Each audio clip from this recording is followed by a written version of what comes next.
Hello बच्चों, स्वागत करता हूं आप सभी का हमारे YouTube channel RP online classes में। मैं आरपी यादव। आज का इस क्लास में आप लोग को 11th क्लास इकोनॉमिक्स का कुछ इम्पोर्टेंट MCQ क्वेश्चंस बताने वाले हैं, जो आपके साइंस हो या कॉमर्स हो या आर्ट्स हो, इन सभी संकाय के लिए बहुत ही इंपॉर्टेंट होने वाला है। तो चलिए आज का इस क्लास स्टार्ट करने से पहले अगर इस चैनल में आप लोग नए हैं तो चैनल को सब्सक्राइब कर दे, बेल आइकन को दबा दे ताकि हर एक लेटेस्ट वीडियो आपको आसानी पूर्वक प्राप्त हो जाए।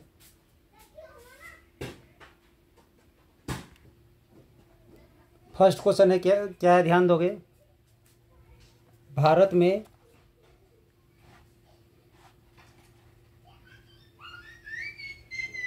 में प्रत्येक कितने वर्षों में जनगणना की जाती है? तो इसका आंसर हो जाएगा सी नंबर 10, यानी 10 वर्षों में की जाती है। उसके बाद है माध्यिका आंकड़ों को खालिस्तान बराबर भागों में बांटा गया है। मतलब माध्यिका आंकड़ों को कितने बराबर में बांटा गया है? तो 2 बराबर भागों में बांटा गया है। इसका आंसर हो जाएगा ए। 3 नंबर, वह व्यक्ति जो आंकड़ा संग्रह करता है उसे गणनाकार कहते हैं, यानी इसका आंसर हो जाएगा बी नंबर।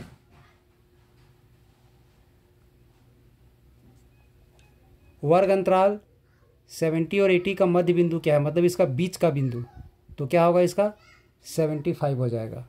किस अनुसंधान के लिए मूल रूप से संकलित आंकड़ों को किसी अनुसंधान के लिए मूल रूप से संकलित आंकड़ों को कहते हैं? तो क्या कहते हैं? तो प्राथमिक। निम्न आंकड़ों से विस्तार गुणांक ज्ञात करें। तो यहाँ पर क्वेश्चन दिया हुआ नहीं है, क्वेश्चन दिया हुआ रहना चाहिए था, डायरेक्ट आंसर दिया हुआ है, तो इससे रिलेटेड क्वेश्चन हम अलग से बताएंगे। इसमें दिया हुआ है निम्न आंकड़ों से विस्तार गुणांक ज्ञात करें, तो इसके लिए अलग से कोई क्वेश्चन बताएंगे आप लोग को।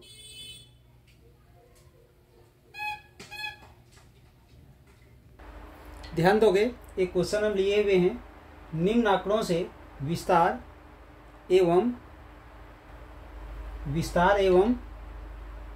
विस्तार गुणांक ज्ञात कर रहे। तो ये है मेरा क्वेश्चन, ठीक है। इसमें जब भी विस्तार निकालने बोला जाएगा तो विस्तार निकालने के लिए हम लोग क्या करेंगे, इस आंकड़ा में जो हाईएस्ट वैल्यू है उस हाईएस्ट वैल्यू में हम लोवेस्ट वैल्यू को माइनस कर देंगे। तो इसमें ढूंढना है कि सबसे हाईएस्ट वैल्यू कौन है। तो सबसे हाईएस्ट वैल्यू है इसमें 81 और लोवेस्ट वैल्यू है 35। तो दोनों को माइनस कर दिए तो आंसर कितना हो जाएगा? आंसर आ जाएगा इसका 46। लेकिन अभी जो क्वेश्चन हम दिखाए थे उसमें हमें विस्तार नहीं निकालना था, उसमें क्या निकालना था? तो विस्तार गुणांक। तो विस्तार गुणांक निकालने का एकदम सिंपल सा तरीका है, हाईएस्ट वैल्यू में लोवेस्ट वैल्यू को माइनस करेंगे और फिर उसको डिवाइड कर देंगे हाईएस्ट और लोवेस्ट का सम से। तो आंसर इसका कितना आ गया है? 0.4 आ गया है। ध्यान दोगे, इसके बाद है 7 नंबर क्वेश्चन, जिसमें हमें समांतर माध्य ज्ञात करना है। तो समांतर माध्य ज्ञात करने के लिए आप लोग पढ़े होंगे कि आंकड़ा में जितना भी वैल्यू दिया रहता है सबको ऐड कर देते हैं और संख्या से हम लोग डिवाइड कर देते हैं, यानी इसका आंसर क्या हो जाएगा? तो सी नंबर हो जाएगा, summation x divided by n। अब 8 है, इसमें से कौन केंद्रीय प्रवृत्ति का माप है? तो केंद्रीय प्रवृत्ति का माप है इसमें से हमारा बहुलक। इसके बाद सांख्यिकी के पिता किसे कहते हैं? तो ये जो सांख्यिकी के जो पिता है इसका अलग अलग आंसर है। फिलहाल तो इस क्वेश्चन में इसका आंसर हो जाएगा हमारा बी नंबर, गॉटफ्राइड अकेलेनवाल। तो कैसे होगा, क्या होगा और इसमें क्या क्या पॉसिबिलिटीज हो सकती है उसको थोड़ा सा ध्यान देना है।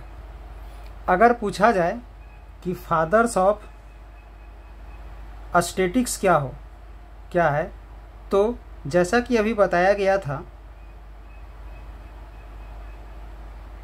गॉटफ्राइड अकेलेनवाल, वो तो खैर सही था। लेकिन अगर आपसे पूछा जाता है फादर ऑफ इंडियन स्टैटिस्टिक्स, भारतीय सांख्यिकी का फादर्स कौन है, तो आप लोग याद रखोगे पारसनाथ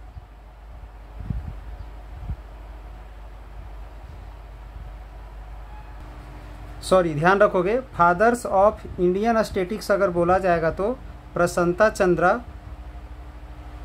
महालानोबिस होगा। और अगर फादर्स ऑफ मॉडर्न स्टैटिस्टिक्स अगर पूछा जाएगा तो सर रोनाल्ड फिशर होगा। बट यहाँ पर सिर्फ फादर्स ऑफ स्टैटिस्टिक्स पूछा गया है, सांख्यिकी पूछा गया है, इसलिए आप लोग उसका जवाब क्या दोगे? तो उसका जवाब दोगे इसके अनुसार जो क्वेश्चन दिया गया है आपके सामने उसके अनुसार बी नंबर होगा, गॉटफ्राइड आकेलेनवाल, ध्यान रखोगे।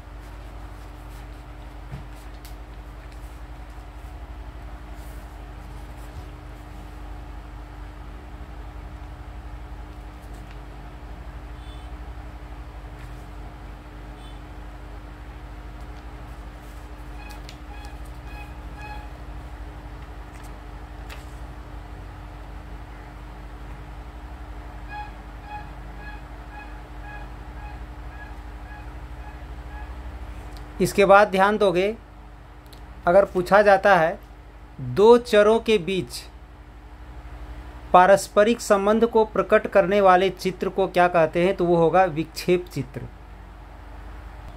नेक्स्ट क्वेश्चन है, किसी ग्राफ पेपर में कितने चरण होते हैं? तो ग्राफ पेपर में 4 चरण होते हैं। जैसे कि अगर हम एक्स और वाई एक्सिस अगर ड्रॉ करते हैं तो उसके 4 हिस्सा हो जाता है, प्रथम चतुर्थांश, द्वितीय, तृतीय और चतुर्थ, यानी 4 हिस्से होते हैं। 12 है, उपभोक्ता मूल्य निर्देशांक निर्माण करने का सूत्र क्या होता है? तो इसका ए नंबर हो जाएगा।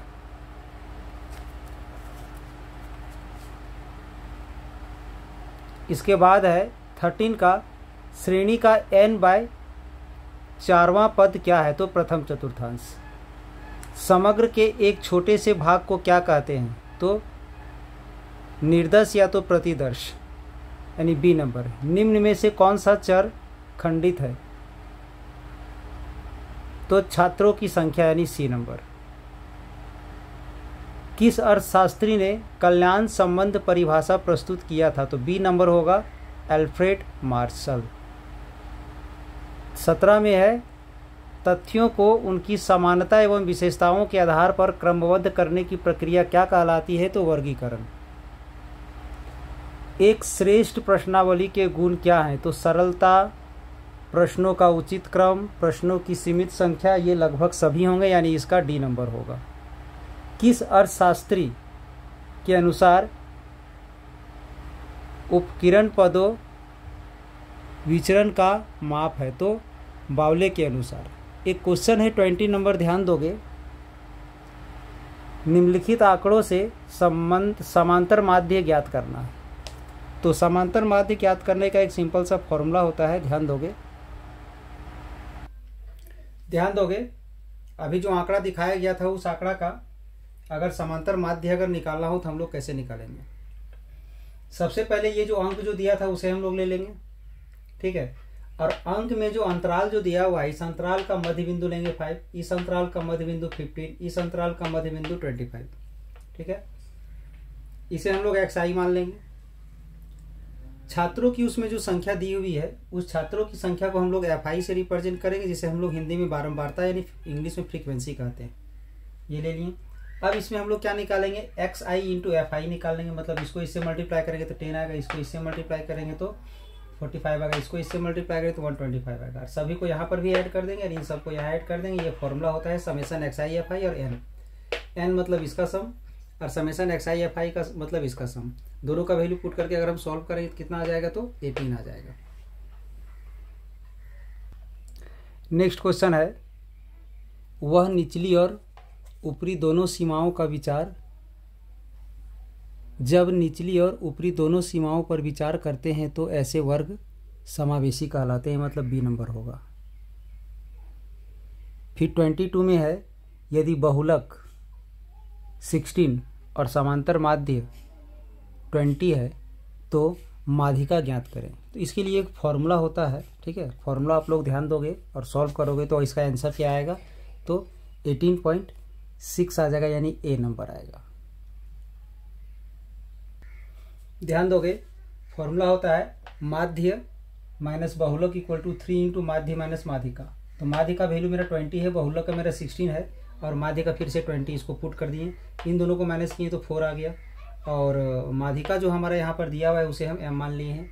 अब इस 3 को इधर हम डिवाइड किए तो 1.33 आ गया। फिर इस m को माइनस से इधर प्लस में ले आए, इसको इधर माइनस में लेंगे तो यहाँ पर उसका क्या वैल्यू आ गया? तो 18.6 आ गया, यानी इसका आंसर हो जाएगा ए नंबर। इसके बाद है निर्देशांक के प्रकार।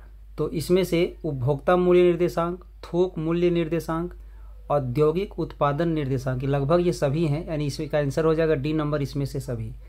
वह ग्राफ जो संचयी आवृत्ति वितरण को दर्शाता है उसे हम लोग त्वरण चित्र कहते हैं। भारतीय सांख्यिकी संस्थान कहाँ स्थापित है, तो वो है हमारा कोलकाता में है।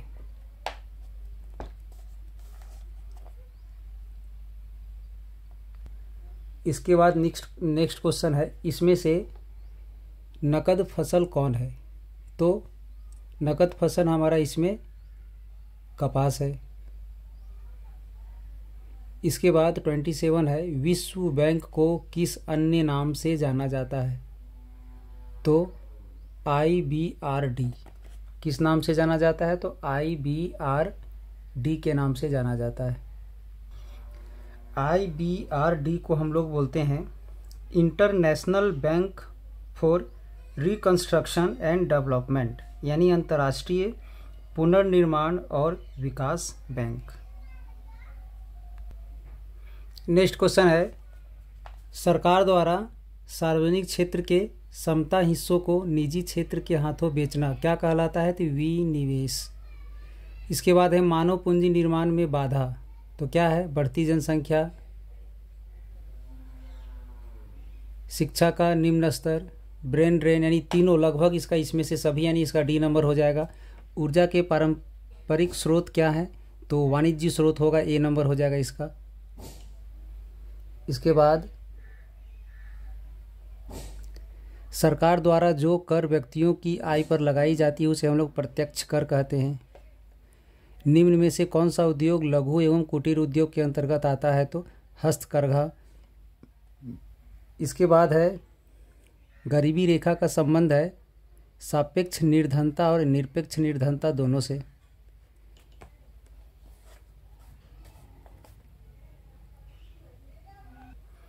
इसके बाद ध्यान दोगे, कृषि साख के गैर संस्थागत स्रोत कौन है, तो महाजन, यानी डी नंबर। आधारिक संरचना के दो प्रकार कौन सा है, तो सामाजिक और आर्थिक, यानी डी नंबर। CFC का पूर्ण रूप क्या है, तो क्लोरोफ्लोरोकार्बन। C मतलब क्लोरो हो जाता है, F मतलब फ्लोरो हो जाता है, C मतलब कार्बन हो जाता है, यानी C नंबर। 12वीं पंचवर्षीय योजना की अवधि क्या है, 2012 से 2017, यानी ए नंबर। कृषि साख के साधन कौन है, तो इसका लगभग तीनों होगा, ABC, भूस्वामी, व्यावसायिक बैंक, ग्रामीण बैंक। इसके बाद 39 में है, निर्धनता रेखा के नीचे रहने वाले लोगों का अनुपात खालिस्तान में अधिक है, तो सबसे अधिक है भारत में। नवरत्न क्या है, तो सार्वजनिक उपकरण। एक ऐसी स्थिति जिसमें श्रमिक वर्तमान मजदूरी दर पर काम करने को तैयार है परंतु उसे काम नहीं मिलता है, तो वो है बेरोजगारी, यानी ए नंबर। चिपको आंदोलन का उद्देश्य किस वन का संरक्षण करता है, तो हिमालय का। किसी देश के आयात एवं निर्यात के अंतर को क्या कहते हैं, तो व्यापार संतुलन, यानी ए नंबर। नरेगा में कितने दिनों के रोजगार प्राप्त हैं, प्रावधान है, यानी 100 दिनों का। वन उन्मूलन का परिणाम है वायु प्रदूषण, जैविक विविधता क्षरण और भूमि अवनति, यानी लगभग इसमें तीनों, यानी डी नंबर हो जाएगा। मानव पूंजी में सम्मिलित है, तो ए नंबर हो जाएगा, श्रमिक और उद्यमी दोनों। SHG यानी इसका फुल फॉर्म क्या हो जाएगा, सेल्फ हेल्प ग्रुप, यानी स्वयं सहायता समूह। 48 निर्माण क्षेत्र अर्थव्यवस्था के खालिस्तान क्षेत्र में सम्मिलित होता है, तो कौन सा क्षेत्र में, तो द्वितीयक क्षेत्र में।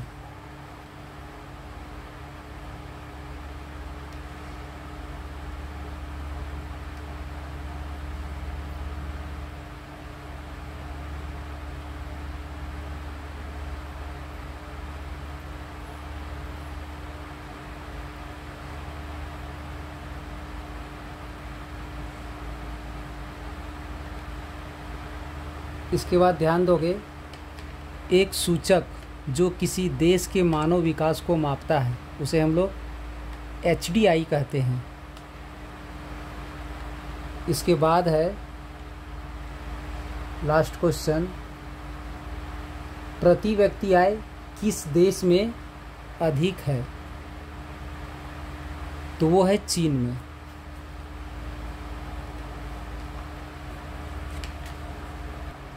तो ये था हमारा 11th क्लास इकोनॉमिक्स का कुछ इम्पोर्टेंट MCQ क्वेश्चंस। अगर आज का क्लास आप लोग को अच्छा लगा हो तो एक लाइक कर दें। अगर किसी भी तरह का प्रॉब्लम है तो कमेंट्स बॉक्स में लिख के आप लोग भेज सकते हैं। और अगर आज का क्लास अच्छा लगा होगा और इसी तरह का और लेटेस्ट क्लासेस का आप लाभ उठाना चाहते हैं तो इस चैनल को सब्सक्राइब कर दें ताकि हर एक लेटेस्ट वीडियो आपको आसानी पूर्वक प्राप्त हो सके।